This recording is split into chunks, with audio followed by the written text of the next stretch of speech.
vrai que j'ai commencé comme charpentier. Je suis devenu ensuite réalisateur de films pour la télé et pour le cinéma. Et dans quelques jours, je vais me trouver devant les députés français au Parlement, à Paris, pour leur proposer de nouvelles idées qui vont peut-être révolutionner un aspect social de tout le pays et toucher des millions de personnes. Ou pas d'ailleurs, je ne sais pas. Vous savez, c'est surprenant. J'ai un parcours qui est plutôt atypique. Certains l'appelleraient une success story, d'autres une véritable bouillabaisse. C'est difficile de se définir. Moi, ce qui me passionne profondément, c'est les histoires. Je suis convaincu que les récits, les narrations forgent nos mentalités et c'est ce qui construit nos peuples, nos civilisations. Et ça a commencé depuis les premières histoires. Vous savez, ces grands-parents qui parlent dans les tribus autour du feu. Ça n'a jamais cessé. Nos histoires changent le monde pour de vrai. J'adore les histoires. Que ce soit celles d'ethnies, de tribus par-delà le monde, ou les procès de djihadistes qui ont voulu faire péter la cathédrale de Notre-Dame il y a quelques semaines, ou encore le dernier souffle d'une grand-mère, douce et belle, sur son lit de mort. C'est passionnant. Ce que je veux vous apporter ce soir, c'est vous partager une vision que j'ai de la vie. Notre vie est tout le temps en mouvement, tout le temps en changement. Et à travers l'histoire, le témoignage de plusieurs personnes que j'ai rencontrées, des personnes inspirantes, et ma propre vie, j'ai modélisé une sorte de méthodologie, une méthode qui définit le changement avec ses étapes. Je vais vous parler ce soir de la méthode Bodo. La méthode Bodo, ça sonne bien, certes, mais il y a plus que ça. La méthode Bodo, c'est bouleverser le tout va bien. C'est d'oser rêver, c'est de dépasser leurs limites, c'est d'ouvrir ta propre école. J'avais une entreprise qui marchait plutôt très bien. On montait des murs en bois, c'était magnifique. Et en tant que charpentier, il y a quelque chose de très spécial. Quand vous êtes en haut des toits, vous entendez le son sourd de la vie courante, environnante. Et en même temps, c'est un magnifique endroit pour se sentir inspiré. C'est aussi un magnifique endroit pour se rendre compte que nous vivons un cercle et répétitif et plutôt ennuyeux dans cet Occident. Et à ce moment-là, je me suis dit, waouh, tu as une entreprise qui marche, tu es célibataire, tu es libre comme un oiseau, c'est le moment de te barrer. Alors, je suis très très heureux et je me dis, c'est le moment. Mon quotidien a l'air excellent, je suis un bon entrepreneur et en même temps, au fond de moi, il y a cette voix qui dit, Damien, es-tu véritablement en train de vivre ce pour lequel tu as appelé ? Je suis très heureux parce que je développe un projet, je reprends une idée quand j'étais enfant, j'étais scout mais frustré, on n'allait pas assez loin dans la survie. Waouh, je vais partir faire un tour du monde. Maman, je pars 1 an, ou plus d'ailleurs, et je ferme la boîte. Wouh! Et mon grand-père est dépité. Il dit, Damien, on ne change pas une équipe qui gagne, une entreprise qui fonctionne, c'est du sérieux. Tu gardes ça. Et pour la première fois de ma vie, de mon existence, j'étais en conflit avec les gens que je respecte le plus, avec mes pères spirituels. C'est très très difficile d'assumer, mais je devais faire ce pas. Alors j'ai tout arrêté, sans violence, et j'ai fait ce voyage. J'ai osé rêver. J'ai osé dépasser leurs limites. C'est souvent, non pas nos limites personnelles qui nous bloquent, on a des craintes, mais on arrive à aller plus loin. C'est les limites des gens qui nous aiment. C'est souvent nos premiers blocages. Et il y a peut-être des moments de la vie où tu te sens à devoir aller plus loin. C'est peut-être ce moment-là où les conseillers ne sont plus les bons conseillers. J'avais un autre problème. Partir de là, le monde, dans les tribus, c'est génial. J'avais même trouvé un super nom, c'était Tribal Poursuite. Franchement, ça claque. Mais j'étais pas vidéaste pour un sou. Alors, je découvre qu'il y a une dernière étape avant de partir à l'action, c'est celle d'ouvrir mon école, d'ouvrir mon université, Bodo. Et c'est ce qui se passe. À peine le train pris pour New Delhi, je rencontre en face de moi Nicolas Hulot. Il me donne sa bénédiction, il me dit vas-y, fonce, fonce, fonce, va toujours plus loin. Et puis je continue et je tombe en Inde sur un vieil Italien. Le gars avait fait les premières pages de National Geographic, magnifique photographe. Il me dit, ah petite, j'ai dit avec moi, je t'embarque, tu vas voir, tu vas comprendre la photo, c'est l'image, c'est les gens, c'est la relation. Waouh! 3 jours passés avec cet homme, j'ai tellement appris.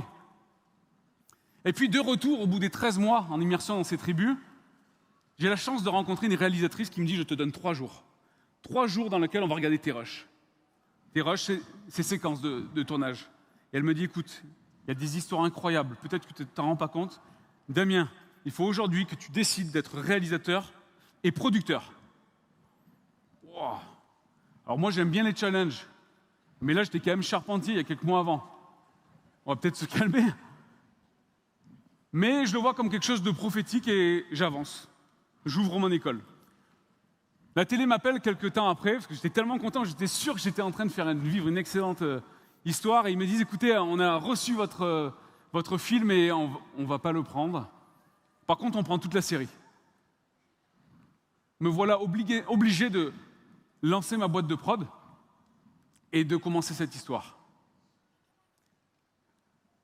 C'est au moment où je rencontre ma femme. Alors là, sacrée histoire. Est-ce que vous connaissez Xena la guerrière? Ouais? Monica Bellucci? Ok, vous faites un mix, c'est ma femme. Et ma femme, elle est très douce, mais ma femme, elle est intense. Et du coup, on a un véritable problème tous les deux. C'est quand la vie commence à être routinière, ça nous dépasse largement. Et c'est ce qui se passe. Alors on est éveillé et on cherche l'opportunité. On est en train de chercher le bouleverse, tout va bien. Le bouleverse ton quotidien. Le B de Bodo, il est où là? Il est où? Et à ce moment-là, on reçoit un coup de fil. C'est une ONG qui travaille en Haïti, tremblement de terre, janvier 2010. Ils sont embêtés, ils n'ont pas de français, et ils cherchent des paramédics, des urgentistes. Ça tombe bien, je suis charpentier. Je cherche en France, on essaye de créer le réseau, voilà. Et en fait, personne ne veut partir. Alors on se dit, bon, on est touché, ça nous parle, on est prêt à venir, on n'est pas très compétent. Moi, je suis secouriste, j'ai fait, vous savez, les 3 jours en France pour savoir faire la bobologie. Bon, et en fait, misunderstanding, pour eux, ces paramédics, c'est du genre les secouristes que tu envoies en hélicoptère.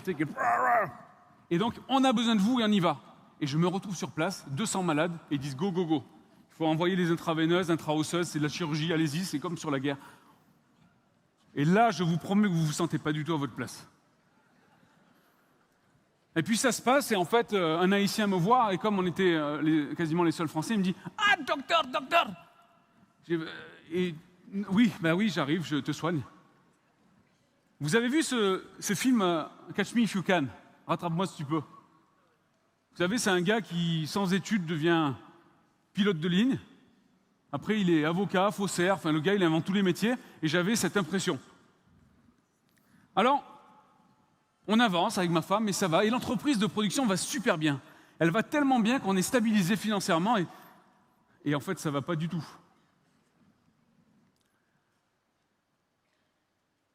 Je me pose cette question tout le temps. Est-ce que tu es vraiment, véritablement en train de vivre ce pourquoi tu es appelé? Et à ce moment-là, j'entends cette phrase. Quelqu'un me dit, tu sais Damien, tu es seulement à 7 relations des personnes les plus influentes du monde. Et ça, c'est des statistiques, tout le monde. Oh là là, moi ça m'enflamme ça. Là, je me dis, il y a quelque chose à faire. Il y a un projet de dingue. Mais c'est où? Bouleverse ton quotidien, on est là. Et je me dis, purée, le problème, c'est que j'ai fait le tour de toutes mes relations à peu près, là. J'avais épuisé mon contexte. Les gens sont fatigués avec des gens comme ça. Et je me rappelle cette histoire. Vous savez, moi, j'avais rêvé d'être un peu réalisateur, Tintin quand même, un peu. Et je pense à cet homme, Yann Arthus Bertrand. Ça parle à certains, il a fait vachement de films. Homme, Human, il est en train de faire un nouveau film encore. Je me dis, purée, j'aimerais tellement le rencontrer. Peut-être qu'il faut que je m'en donne les moyens. Allez, un petit coup de bouleversement. Et j'apprends qu'il part au Congo. Oh, je prends un avion, je vais dans son hôtel et je vais prendre l'apéro dès que je trouve l'opportunité. Ça marche. Et il me dit, est-ce que tu veux venir sur mon prochain film? Et je dis oui, je me retrouve en Inde quelques semaines plus tard. Je me dis, ça marche, c'est quand même incroyable. Mais ça ne nous suffit pas encore. Vous savez, avec ma femme, on est croyants, on aime bien prier, mais c'est hyper dangereux de faire ça parce que quand vous provoquez un petit peu, il y a des réponses. Et là, on dit à Dieu, on est vraiment embêté parce qu'on a envie de faire du bien, on a envie de changer les choses sur la terre, on a envie de participer à un grand projet de bien commun. Et purée, on ne sait plus quoi faire. Là. Et là, quelqu'un vient me voir et me dit, tu sais quoi? On a un projet, il y a une maman qui a perdu son enfant, elle est dans une détresse absolument inouïe, et elle a cette idée de faire un film sur elle, parce qu'elle veut rechercher un sens, et elle veut trouver un réconfort. Oh purée, mais là, ok pour des projets, mais là, ça commence à être dur et vraiment loin de ce qu'on fait habituellement. Et on va le faire, et puis il se passe un miracle en France. Ça devient le film le mieux financé en France, un crowdfunding, parce que personne ne le veut, c'est trop dur. Et puis ce film devient un film télé, puis il devient un film cinéma, puis il devient une ONG qui va accompagner tous les Français à mieux vivre le deuil. C'est sur France 2, c'est sur M6. Et puis la semaine prochaine, je me retrouve devant l'Assemblée nationale, devant des députés pour leur dire « Voilà ce qu'on a découvert. En France, en aidant les endeuillés, en aidant les gens qui souffrent, on peut faire tellement de bien, tellement de réconciliation dans les familles. » Alors, encore et encore, je me rends compte que c'est un cycle. Bodo, bouleverser ton quotidien, oser rêver, dépasser leurs limites et ouvrir ton école. Et c'est une vraie success story qu'on vit. Franchement, on est tellement emballés. Il y a plein d'échecs. Mais c'est une success story. On est au cinéma partout. Tout le monde parle de ce projet. On a l'impression d'être vivant. C'est génial, quoi. Et ce soir-là du 1er avril, j'ouvre la porte de mon studio et je vois une fumée noire qui sort d'une prise électrique. Un incendie avait pris tout notre studio. Ça faisait 10 ans qu'on y travaillait, avec mon épouse, avec toute mon équipe, et on voyait devant nous s'éteindre ces 10 années. 10 années où on voulait vraiment tellement aider les gens, faire des films qui changent le monde. On était tellement passionnés et tout crame d'un coup. Et ça se passait à quelques semaines. Je me vois encore avec mes enfants sortir de la maison. On a failli tous y passer. Je me dis, ok, c'est bien beau, ces méthodes, Bodo, machin. Mais c'est bon quand on a choisi, quoi. Et là, j'ai cette prise de conscience. Et je comprends que si tu ne provoques pas le changement, il vient à toi de toute manière. La vie est faite de changement. La vie est faite de détresse et de souffrance. Et soit on le reçoit, soit on est victime à vie. Mais si on décide d'être entreprenant, alors c'est là que tout peut changer. Vous savez, pour moi, ces frustrations aujourd'hui, je vous le dis, elles provoquent du changement. Ces changements, ils engendrent l'action. Et l'action, c'est ça qui nous rend vivants. C'est ça qui me rend vivant. Alors, je prie encore, j'essaye de faire au mieux. Je suis tellement petit au niveau spirituel. Avec mon épouse, on se sent minuscule. Et en même temps, on se dit, vous savez, ce syndrome, on ne se sent pas à sa place. Syndrome de l'imposteur. Mais qu'est-ce que j'ai fait? J'étais charpentier, je deviens réalisateur, et puis tout flambe. Ça sert à quoi, en fait? Je vais vous dire la vérité. C'est que j'ai jamais eu aucune vision de rien du tout dans ma vie. J'ai jamais visé un projet. C'est tombé comme ça, j'étais bouleversé, j'ai dit, j'y vais. Et ça s'est accompli tout seul. Il y a un verset que j'aime beaucoup dans la Bible. Pour moi, c'est la spiritualité du paysan. J'aime ça, c'est du bon vivant. C'est trouve ce que ta main, fais ce que ta main trouve à faire. Et moi, pour moi, c'est la plus grande spiritualité que j'arrive à comprendre avec Dieu. C'est tu es utile, tu ne comprends rien, tu vas souffrir, mais tu vas tellement faire du bien aux autres. Et crois-moi, à travers ça, tout va changer. Alors le changement, oui, il en faut. De toute manière, la vie est un changement, la vie est un mouvement. Le mouvement, c'est la vie, de toute manière. C'est même pas la question de se poser si on ose changer ou pas, ça arrive. La question, c'est toi, aujourd'hui, où tu es, avec tes passions, avec ton histoire, avec tes récits, avec ton expérience, que tu marches ou pas, à quoi sers-tu? Et il y a une réponse, il y a des réponses tout au long de votre vie. La parabole des talents vous le raconte. Si vous commencez à être en action, vous aurez des surprises. D'autres talents vont arriver, d'autres projets, d'autres missions vont vous enflammer. Et vous allez vous sentir utile comme jamais, en vie comme jamais. Alors oui, le changement, mais entreprends-le. Et c'est maintenant que ça commence.